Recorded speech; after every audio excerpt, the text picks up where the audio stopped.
Baik, kita lanjutkan kembali dialog ini. Kita langsung menuju ke Bung Kusna ini. Bung Kus, jadi ketika Anda melihat strategi seperti apa yang harus dimainkan oleh tim nasional kita untuk dapat memenangkan laga melawan Arab Saudi ini?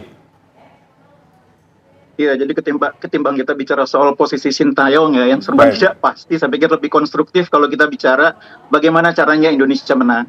Karena emang Indonesia butuh kemenangan kalau masih pengen lolos ke putaran keempat.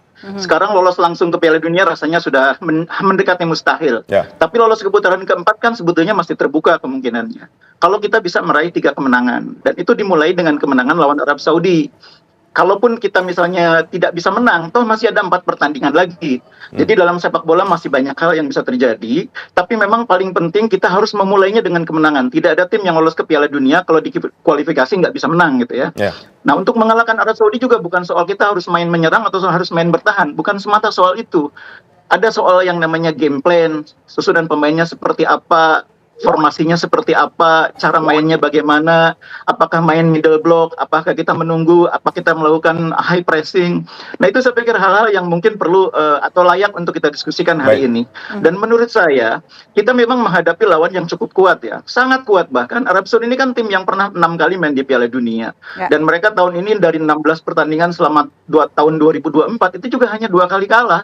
Kalahnya dari Jepang dan dari Jordania. Selebihnya 8 kali menang, 6 kali imbang. Jadi tim yang sangat kuat. Nah, ini emang bukan PR yang mudah bagi Indonesia. Tapi sekali lagi, kalau kita bermain baik, bermain sebaik sebelumnya ketika kita 3 kali menahan imbang lawan di pertandingan away, sebetulnya bukan hal yang mustahil juga untuk mendapatkan kemenangan. Saya pikir poinnya itu. Oke, maksud Anda game plan kita sebenarnya sudah ada belum sih, Bung? Iya, jadi di pertandingan lawan Jepang itu memang kita tidak bisa menerapkan game plan kita dengan baik ya. Karena kita pengennya menang lawan Jepang, pengennya mencuri poin, tapi di awal apa yang kita dapatkan peluang itu tidak bisa kita maksimalkan. Tim itu kalau misalnya mendapatkan banyak peluang di awal, tapi kemudian disia-siakan, itu biasanya kemudian situasinya berbalik. Hukuman datang bagi tim itu. Itulah yang terjadi pada kita. Kita menyia-nyiakan sejumlah peluang di awal pertandingan, kemudian lawan mendapatkan confidence dari keberhasilan mematahkan atau menggagalkan peluang-peluang itu, dan akhirnya mereka menghukum kita. Nah, ini saya pikir yang harus tidak boleh diulangi ketika melawan Arab Saudi. Mungkin kita akan mendapatkan peluang itu lagi, karena secara permainan kita bisa mengimbangi. Tapi kalau kita menyia-nyiakan peluang itu, gagal memanfaatkan, ya mungkin bisa terulang lagi seperti waktu lawan Jepang. Karena itu saya pikir harapannya lawan Arab Saudi nanti, kita bisa kembali menampilkan permainan yang baik di awal laga, tapi bisa memanfaatkan peluang-peluang itu menjadi gol, sehingga kita bisa mendapatkan momentum untuk menjadi pemenang di laga itu. Baik, kita ke Bung Toel. Bung Toel ini masih berbicara soal strategi untuk melawan Arab Saudi lini per lini. Kalau kita katakan mana yang harus dipertajam? Lini per lini yang harus dipertajam. Ya semualah. Tergantung nanti bagaimana polanya, strategi yang mau dipakai. Kecenderungannya bagaimana selama ini gitu loh. Lawan tim-tim yang kuat gitu kan. Kan itu.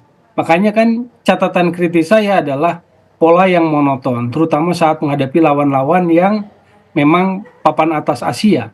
Kecenderungannya kan sangat defense. Saya nggak pernah melihat Sinteyong ini selama megang tim nasional 2020, kecuali lawan tim-tim lemah macam Brunei, Laos, Kamboja, ya ofensif atau dominan. Tapi lawan-lawan tim-tim mau Irak itu, mau Jepang, Australia, Arab, selalu defend kecenderungannya, bahkan parkir bus kalau lawan Jepang di babak pertama kemarin gitu loh. Nah, jadi pertanyaannya apa yang harus diperbaiki? Ya semua. Karena problematik gitu loh. Contoh waktu gol kemarin, sebetulnya catatan saya tuh sangat perhatikan yang gol kedua ketika Kevin Dick dalam perawatan. Kan kita main 10 pemain, itu ada ruang yang lama tuh. Dalam konteks bola tuh ruang kekosongan 10 pemain itu cukup lama, yang akhirnya menit 39 lewat berapa detik gitu, lewat 20 detik gol kedua terjadi. Artinya kan antisipasi Sinteyong ketika Kevin Dick dibawa tarik keluar lapangan itu nggak cepat gitu loh. Apa laporan dari tim medis atau dokternya yang juga Korea itu gitu loh. Nah, ini kan yang jadi pertanyaan-pertanyaan. Ragnar Ortmangun dianggap penyebab, katanya berandai-andai kalau dia bikin gol hasilnya tentu bisa berbeda. Pertanyaannya juga, kan dia sudah tambah pelatih striker. situasi peluang begitu besar gagal gitu. Sebetulnya itu adalah otokritik buat dirinya yang sudah menambah staf kepelatihan dengan pelatih khusus striker dan tidak terlihat di situasi klinis krusial seperti itu waktu Ragnar berhadapan 1 lawan 1 dengan penjaga gawang Jepang. Dan ketiga buat saya adalah komunikasi penting. Itu loh. Apa itu komunikasi? Sekarang selama pertandingan starting line up misalnya 9 naturalisasi 2 lokal. Sinteyong mau spontan kasih instruksi di lapangan pakai bahasa apa saya tanya. Bahasa Indonesia masih mengandalkan penerjemah, bahasa Inggris begitu pun, apalagi kemarin yang tim analisisnya itu, Baik. yang technical analisisnya kan kena kartu merah sebelumnya di Bahrain yang kena sanksi kan. Jadi siapa yang nerjemahin bahasa Inggrisnya? Nggak ada juga. Dan di lapangan yang boleh ada di area teknikal kan cuma satu head coach. Nggak bisa numpuk gitu loh. Penerjemah Indonesia di kiri, penerjemah Inggris di kanan kan nggak bisa begitu. Nah ini adalah kendala menurut saya handicap yang membuat saya pikir ini situasinya memang nggak berubah dari satu pertandingan ke pertandingan gitu loh. Oke. Kita jangan bilang Jepang di atas ya kita semua udah tahu. Makanya dilakukan upaya naturalisasi supaya gap itu menjadi lebih kecil. Arab langganan Piala Dunia iya makanya dilakukan naturalisasi. Kan kurang lebih itu dalam pemikiran federasi supaya gap antar tim itu menjadi lebih kecil. Nah kalau sudah gap dilakukan dari sisi itu, sekarang sisi apa lagi yang harus dilakukan yang harus bebenah ya sisi taktikal lah. Area pelatih itu. Seperti yang Bahwa kalau disampaikan, kalah besok di baik, ujung tanduk Bung Toel. jelas. Di ujung tanduk gitu loh posisi Indonesia. Karena proyek besar yang dimaksud Ketua Umum, saya yakin itu adalah terjemahannya lolos Piala Dunia. Entah lewat ronde 4 pun. Nah lewat ronde 4 pun saat ini yang sedang diperjuangkan, kuncinya besok harus menang 3 poin. Harus menang dari Arab gitu loh. Maka jangan heran kalimatnya evaluasi besar-besaran. Dan baru kali ini saya lihat gestur Ketua Umum seperti itu gitu loh. Saya mau ke Bungkus. Bungkus ini seperti yang dikatakan oleh Bung Toel nih tadi mengatakan peluang Indonesia ini beberapa kali ada pada saat melawan Jepang. Tapi hilang dan juga gagal. Apa yang bisa dimaknai Bungkus? 2 peluangnya statistik mengatakan itu 2. Silakan Bungkus. Giliran saya apa giliran Toel nih? Silakan Bungkus. Iya, kita akui bahwa yang namanya penyelesaian akhir itu problem tim nasional kita ya. Itu tidak hanya terjadi di kualifikasi kali ini, juga terjadi di Piala Asia. Jadi emang penyelesaian akhir itu salah satu penyebabnya, antara lain karena emang kita tidak punya striker yang secara kualitas sudah teruji bermain di level yang tinggi dan bermain konsisten. Kita punya Rafa Strike, tapi Rafa ini kan pemain muda ya yang bermusim ini bermain di kompetisi senior di Australia.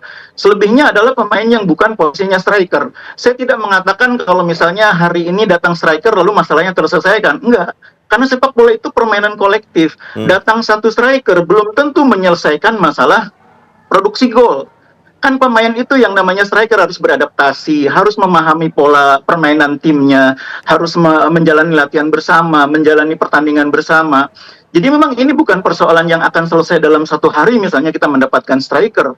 Bahwa itu persoalan yang terjadi dengan timnas kita yang masih minim produktivitas gol, iya kita sudah bolak-balik dan itu kita sudah bahas di berbagai media. Nah persoalannya sekarang kan upaya itu kan juga tidak semudah membalik telapak tangan untuk memperbaikinya, harus melalui proses dan proses itu tidak bisa diselesaikan hanya dalam 1-2 hari hanya dengan memasukkan 1-2 pemain. Proses itu menurut saya proses yang harus bersabar kita jalani gitu loh. Nah sekarang tim itu berprogres. Nah, saya bukan juga mengatakan bahwa Sintayong itu nggak boleh diberhentikan, bukan juga. Pelatih itu setiap saat bisa diberhentikan kalau kinerjanya dianggap tidak optimal.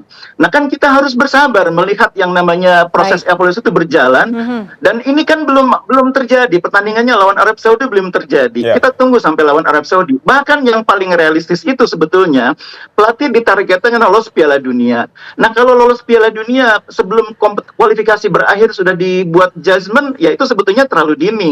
Yang ideal itu ketika kualifikasinya sudah selesai lalu dievaluasi. Tapi dalam sepak bola itu juga lumrah. Kadang-kadang belum selesai kualifikasinya di tengah jalan diberhentikan. Tadi saya sudah kasih contoh. Arab Saudi juga pernah memberhentikan satu pelatih hanya dari 1 pertandingan. Itu hal yang lumrah dalam sepak bola. Jadi cara kita berpikirnya menurut saya yang harus lebih realistis. Baik, kami mendapatkan poinnya Bungkus. Nah, yang menarik juga adalah, ini saya ke Iya. Bung Toel terlebih dahulu, yang menarik adalah kehadiran Reinhard di sini yang menggantikan Roberto Mancini. Ini pasti Ya. akan membuat perbedaan dalam gaya bermain Arab Saudi besok melawan timnas Indonesia. Anda melihatnya seperti apa, Bung Toel? Iya betul, dia pernah menangani Arab Saudi di Piala Dunia kemarin 2022. Jadi dia bukan pelatih baru yang gelap soal sepak bola Arab Saudi. Dia tahu soal kekuatan timnas, yang artinya di timnas, di level timnas senior, perubahan itu adalah lazim.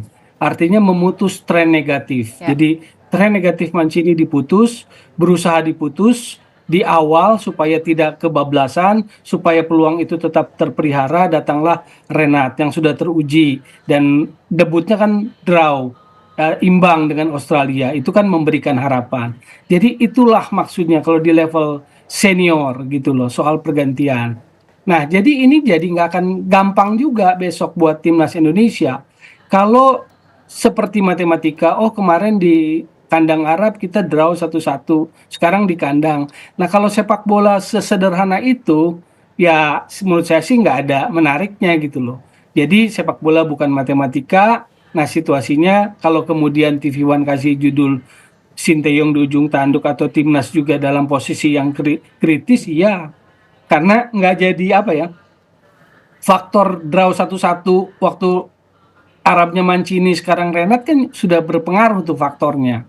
Jadi nggak sesederhana itu lihat sepak bola. Oh besok di kandang kita bakal peluang menang kita lebih besar, belum tentu. Yang kedua contoh waktu lawan Jepang ada tuh polling tuh. Sehari atau 2 hari sebelum pertandingan lawan Jepang polling, media cukup ternama juga, itu bahkan sampai 49% publik itu, masyarakat itu menganggap bahwa Indonesia akan menang. Baik. Jepang sendiri di situ hanya diukurkan 30%. Bayangin tuh, betapa publik itu sudah terbias gitu loh, kondisi-kondisinya gitu loh. Inilah yang sebetulnya menjadi catatan bagaimana menilai objektivitas dari sebuah tim nasional dan sebagainya. Jadi menurut saya ini memang perlu evaluasi besar-besaran. Maka Selasa besok Baik. menjadi hari penentuan. Selasa besok menjadi hari penentuan, kita nantikan bersama dan kita berikan dukungan, asa Garuda masih tetap ada. Terima kasih banyak Bung Toel, Bungkus atas waktunya di Kabar Petang. Selamat petang.